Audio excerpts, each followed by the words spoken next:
What's up and welcome back to Rumor Has It Official. Let's get straight into talking about 90 Day Fiancé Happily Ever After. This is Season 5, Episode 5, and the title of this episode is Drive Me Crazy Like a Roulette Wheel. Let's start off with Larissa. So Larissa, when they first start this episode, is at immigration. That's where we last left off. And she's very scared because even though she has applied for her green card, she can still be deported. So they show her in the last episode walking into immigration. And then this episode, they show 2 hours later, Larissa comes out. Her friend says that she was scared and had Larissa's emergency steps in place just in case things went wrong. So Larissa says that they took her fingerprints and a photo of her as well. She adds waiting and not knowing is terrible. Until she gets her green card, she can't work or bring her kids to the States. Comment down below your thoughts and let's move on to Tanya and Sinjin. So Tanya is worried about Syngin because she knows that he's worried about not getting the bartending job. Now, did he only go on one interview? He should be going on more than one interview. If he's going to take care of his household until Tanya can return back to work, okay? He needs to be having multiple interviews if he's going to get a job to be able to take care of the household. So Tanya also mentions some of the habits Syngin has, one being his drinking. She says that it's always been an issue since they first met, but she brushed it under the rug thinking that things would change. One of Tanya's friends takes her to get her nails done. So Tanya tells her friend that Syngin helps her, but also makes her feel like she's a burden by huffing and puffing. Now, as she's discussing things with her friend, the nail tech is chiming in, and I don't know if she knows them well enough to be doing so, but she needs to stick to what she's getting paid to do. She obviously wanted some camera time, and I feel like if you're providing a service and getting paid, stick to being professional. If the cameras aren't rolling, that's different. But they were filming for a show. So I don't think that she should be chiming in on someone else's marriage in business, okay? I don't know. That was just my thought. So her friend tells the camera crew that she feels that Tanya jumped into this marriage quickly, adding as soon as they got married, she injures her foot, and they both said for better or for worse on their wedding day. So it sucks that their worst is happening right now, so early on in the marriage. She also adds that she's not sure if it's just because of the injury that things are rocky, or is it because they jumped into it too quickly. Tanya says sometimes she feels like she's married to two people. Comment down below your thoughts and let's move on to Kalani and Asuelu. It's the next morning and Kalani's father is in the building now. Asuelu left on the city bus and did not return, okay, in the last episode until Kalani, she contacted her lost child, and this kid gave her 3 different false locations. Why did his childish tale take her on a scavenger hunt and then finally decides to tell her his actual location so that she could pick him up? So in this scene, Kalani doesn't want to inform her dad about what took place, but her mom tells it. Now, it's probably been to this point, but the dad wants to put them paws on Asuelu's tail. So since Asuelu got back, he's been in the room, secluded and not interacting with his sons or his in-laws. Her father says to Kalani, "Are you going to handle it or do you want me to step in?" And Kalani says that she just doesn't want things to get ugly. And he's like, "Oh, I can make it ugly." I understand his frustration because he wants the best for his daughter, but at the same token, this is the guy that Kalani chose. So she really has herself to blame, and she has to decide, is this relationship really worth it? I completely understand the importance of a father being a part, but Asuelu is halfway present, if that. What example is he really showing to his boys? What values is he investing into them and teaching them? Because let Kalani and her family tell it, he's not very present and is more focused on playtime with his friends. I sure hope that this isn't how he is behind the scenes. Maybe Kalani and Asuelu are acting for the show. I don't know. But Kalani, during this scene, she's pushing forward for the sake of her son. She wants him to enjoy his birthday party.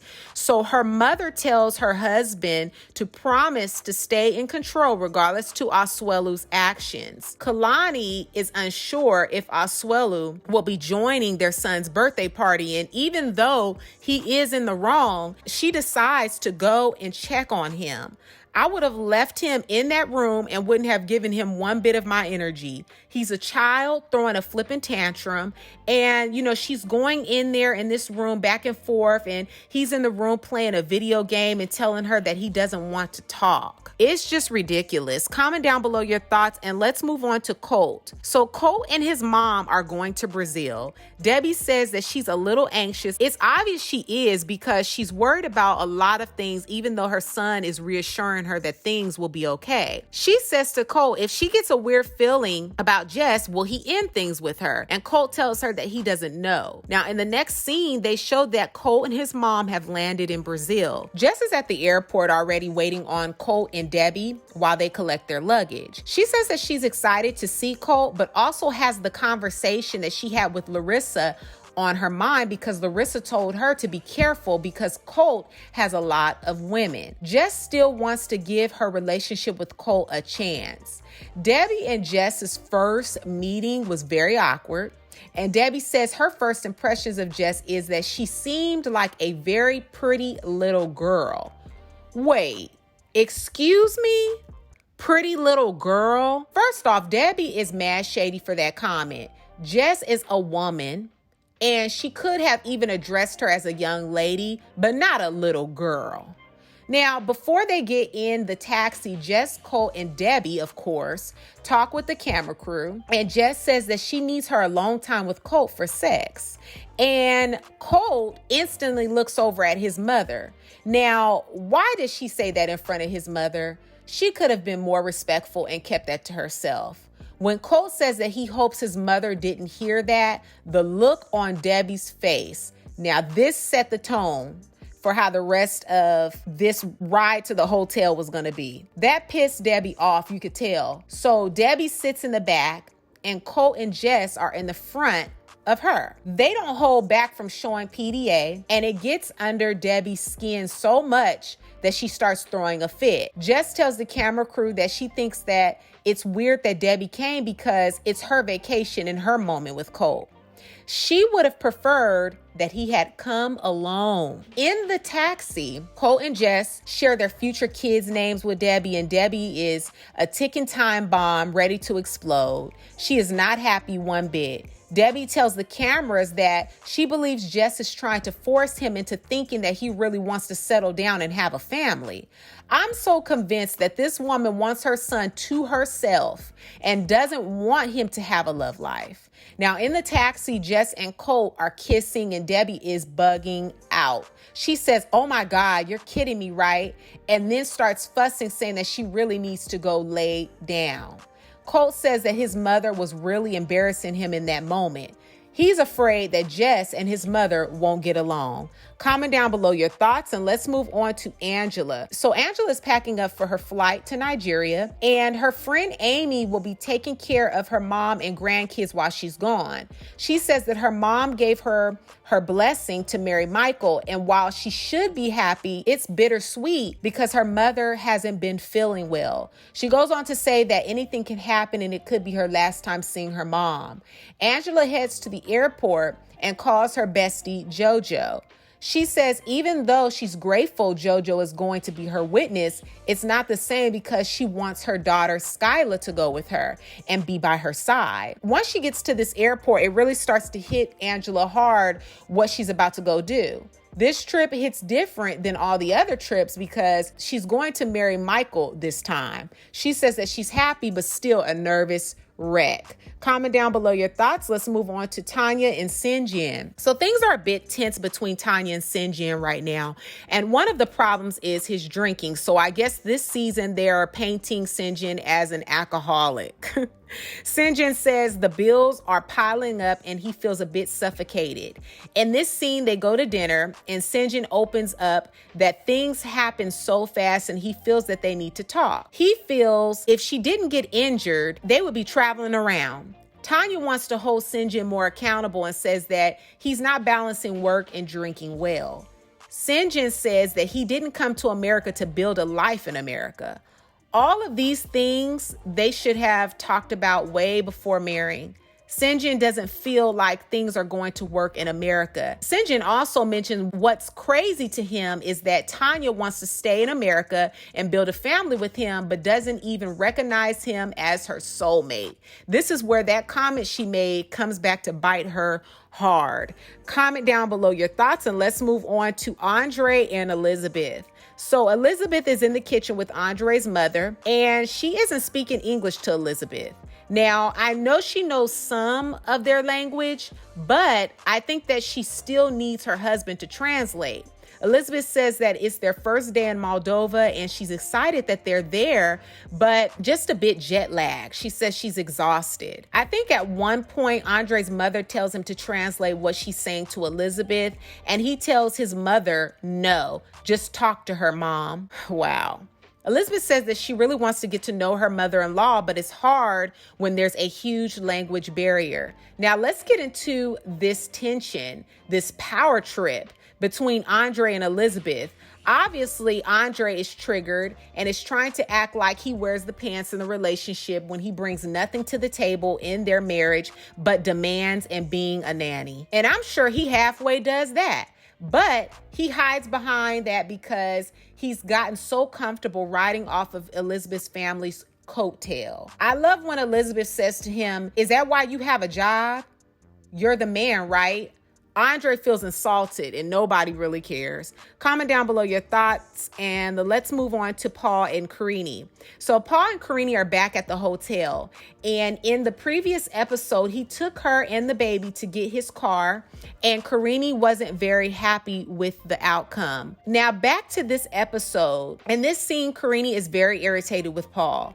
He was irritating me too because she's trying to change the baby's diaper and he's trying to instruct her how to clean the baby up and hovering over her as she tries to breastfeed the baby. It was just too much. Paul wants Karine and the baby to go with him to meet his mother for dinner, but Karine is over him and decides that she doesn't want to go. So he goes to meet his mother, and as soon as he walks in, she's like, where's Karine and the baby? Because if I would have known that they weren't coming, I wouldn't have shown up. Paul tries to lie and manipulate the situation by saying that him and Karine got into an argument because his mother took his house key off and Karine couldn't get in the house into the AC and be in the AC or use the restroom. Paul is a manipulator. He also thinks that he can guilt trip his mother and manipulates her to doing for him by using the baby. It's really sickening, but his mother sees right through his crap. And he says to his mom that he needs financial help and a loan. I think that she should stick to not helping him because he's going to continue to run to her. He's never going to step up to the plate and do for his family on his own. His mother tells him to have some pride and do things on his own. And the way that he looked up at her, Paul is loco, okay? I can tell if he gets mad or he doesn't get his way, he can snap, and he's a loco. That's all I got to say. His mother holds her ground and says no to giving him financial help and a loan. Paul says that he's disappointed that his mother won't help him out since she wanted them to come back to America.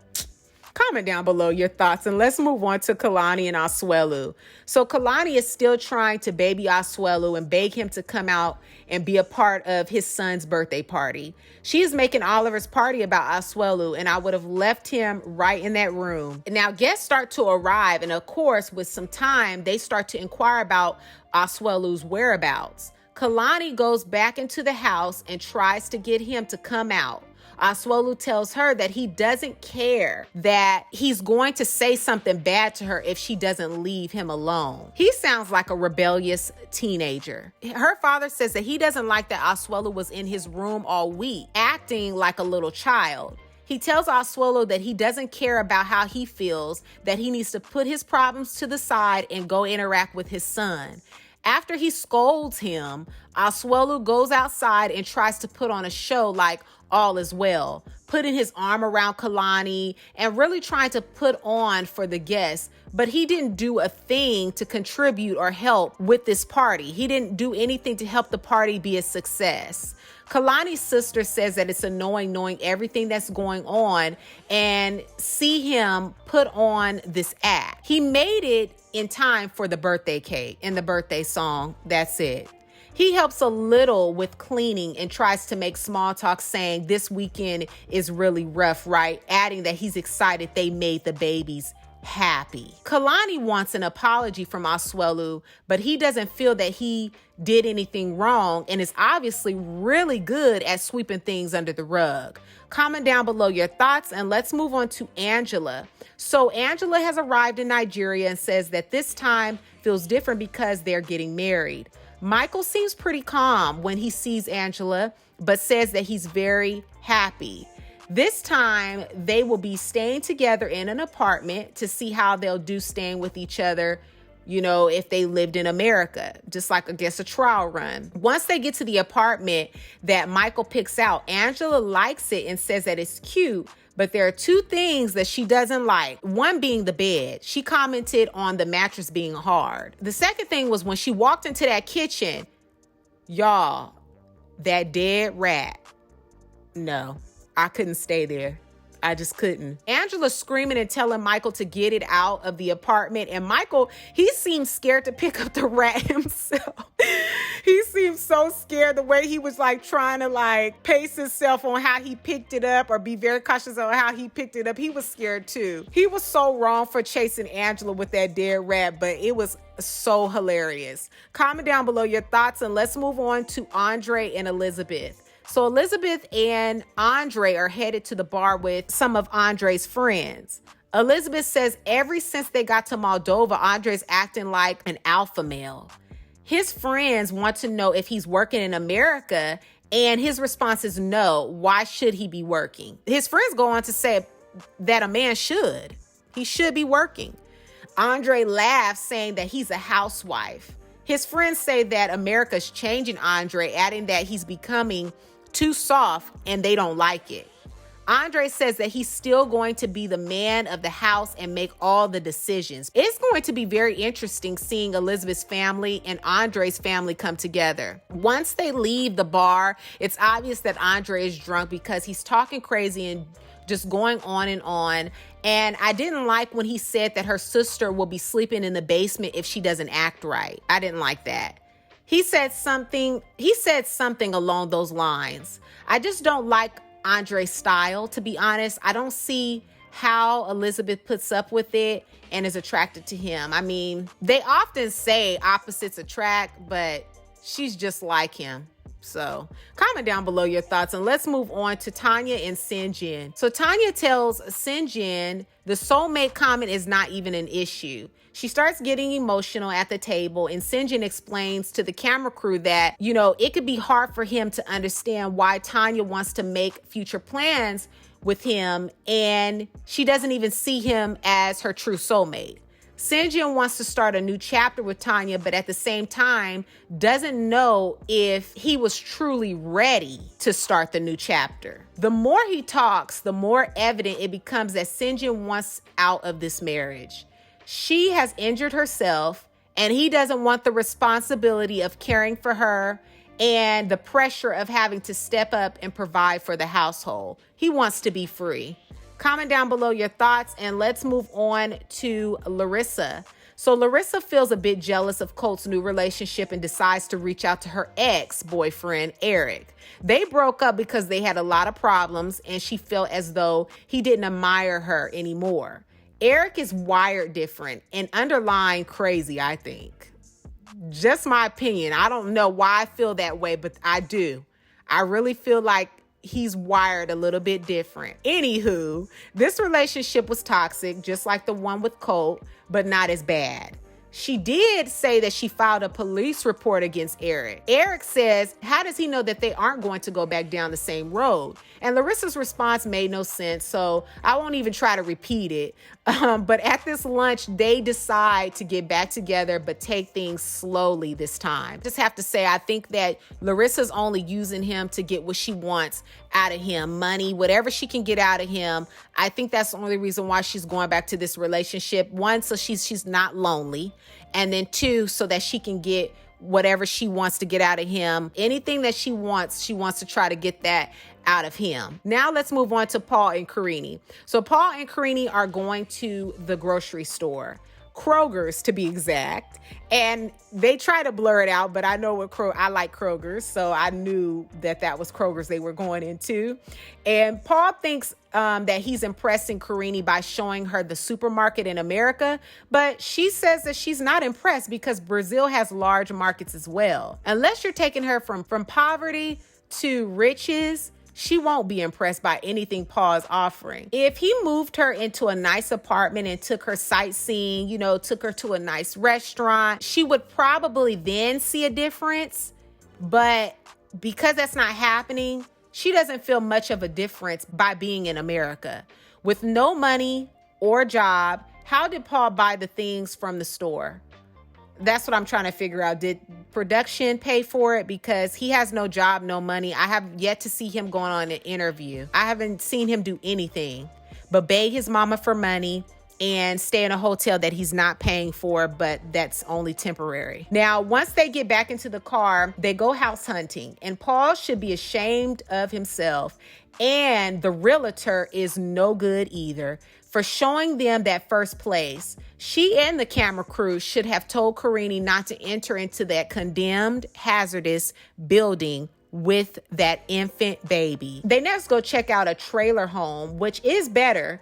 And the realtor said that it was $500 a month. But Karine tells Paul he's not a good husband. Karine is expecting that if she's leaving Brazil, she's leaving home, that she would be going to America to live in a nice house with a big backyard, fence. She's expecting that. She picked the wrong man. She should know that wasn't going to happen. Not with Paul. That type of life you're expecting, you're not going to get that from Paul. Comment down below your thoughts, and let's move on to Colt, Debbie, and Jess. So they arrived to the hotel, and Colt got one room, and Debbie is still having a fit, throwing a straight up tantrum, talking about she is almost 70-some years old. I think she said 70-something years old, and that she just wants to lay down. Now, Colt is talking about getting it on with Jess and got one room. How sick is that?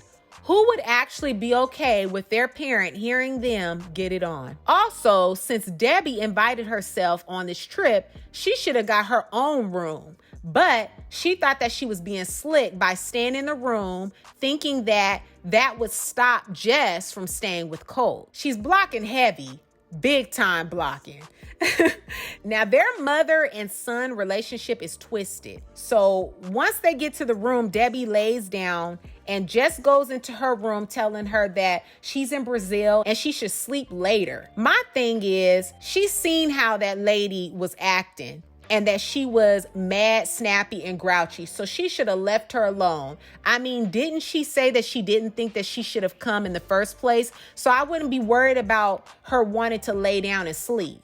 Jess says maybe Debbie doesn't like her. Colt tells Jess that Debbie is hard of hearing and tries to reassure Jess that his mother's actions have nothing to do with her. Colt is worried that his mom will scare Jess off because she's slamming doors, and he adds that his mom is not being a team player. Comment down below your thoughts and let me know what you thought about this episode of 90 Day Fiancé Happily Ever After. This was season 5. Episode 5. The title of this episode again is Drive Me Crazy Like a Roulette Wheel. Comment down below your thoughts on the episode. Give this video a big thumbs up. Share it with a friend who also loves watching 90 Day Fiancé Happily Ever After. Don't forget to subscribe and hit the bell so you'll be notified on the next time I make an upload. And I will catch you all in the next video. Peace.